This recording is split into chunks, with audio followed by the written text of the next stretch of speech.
देवर्षि घनी क्षमा श्रमण। देवानंदा की कुक्षी में स्थित प्रभु वीर की आत्मा को माता त्रिशला की कुक्षी में विराजमान करने का सद्भाग्य जिस हरिण गमेशी देव को मिला था, उस हरिणे गमेशी देव की आत्मा और कोई नहीं, आप ही है।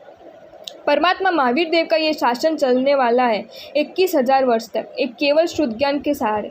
संपत्ति के बिना यदि गृहस्थ का संसार नहीं चल सकता, तो श्रुत ज्ञान के बिना प्रभु का ये शासन भी नहीं चल सकता था, नहीं चल सकता है, नहीं चल सकेगा। इस वास्तविकता को आप भली भांति समझ चुके। प्रभु के निर्वाण के बाद 12-12 वर्ष के 2 जानलेवा अकाल पड़े। हजारों की संख्या में मनुष्य मृत्यु के मुख में समा गए, जबकि पशु पंछियों की संख्या का तो कोई अनुमान ही नहीं है।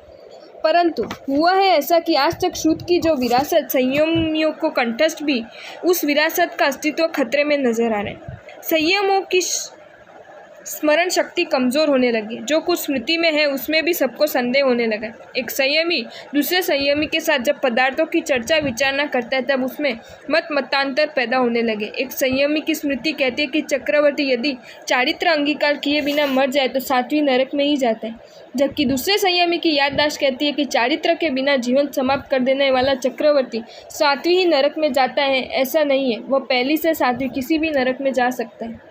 यह स्थिति आपको असह्य लग रही है। जिस श्रुत ज्ञान के सहारे प्रभु शासन को 21,000 वर्ष तक चलाना है, वह श्रुत ज्ञान की यदि इतना कमज़ोर और संदेहास्पद होने लगेगा, तो यह शासन आगे चलेगा ही कैसे?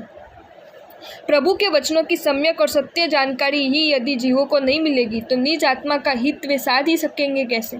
सभी संयमी प्रभु के वचनों को यदि तोड़ मरोड़ कर जगत के समक्ष प्रस्तुत करते रहेंगे, तो प्रभु का सच्चा मार्ग जगत के समझ में आएगा ही कैसे?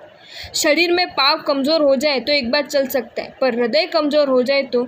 मिठाई में इलायची कम हो तो एक बार चल सकता है, पर शक्कर कम हो तो? घर में फर्नीचर ना हो तो एक बार चल सकता है, पर पैसे ना हो तो? शासन में अवधि ज्ञानी अथवा मनोपर्यव ज्ञानी ना हो अथवा कम हो, इससे शासन का अस्तित्व खतरे में नहीं पड़ जाएगा, पर शुद्ध ज्ञानी नहीं रहेगा तो शासन का अस्तित्व निश्चित रूप से खतरे में पड़ जाएगा।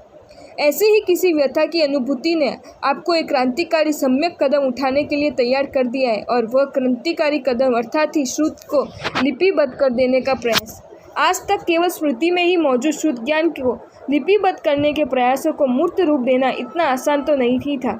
संघ में से ही विरोध के स्वर उठने की संभावना थी, और विरोध हुआ भी सही, परंतु आपने कमाल कर दिया। दिमाग को शांत रखकर, हृदय में जिन शासन की रक्षा के एकमात्र अरमान को स्पंदित रखकर उस दिशा में आप निरंतर आगे बढ़ते ही रहे। एक समय में पालितना की तलहट मानी जाने वाली वल्लभीपुर नगरी में आपने 500 आचार्य भगवंतों को इकट्ठा किया है, और वहाँ शुद्ध ज्ञान का यज्ञ प्रारंभ करके प्रभु वचनों को लिपिबद्ध करने के मंगल प्रयास प्रारंभ किए।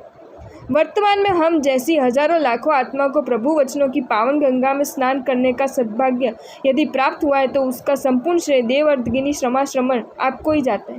हृदय के प्रत्येक स्पंदन से यही आवाज़ आती है कि हे क्षमा श्रमण, कितना महान उपकार किया है आपने इस जगत पर। आप जैसे पुण्य पुरुष के शुद्ध ज्ञान के उस पावन यज्ञ में जिसने भी निहारा होगा, धन्य है वह दृष्टि, धन्य है वह आत्मा। जो तमने आ वीडियो गम्यो है तो आ वीडियो ने लाइक करो, અને મારી ચેનલ જૈન ફેક્ટ્સ એન્ડ સ્ટોરીઝને સબસ્ક્રાઈબ કરો। ધન્યવાદ।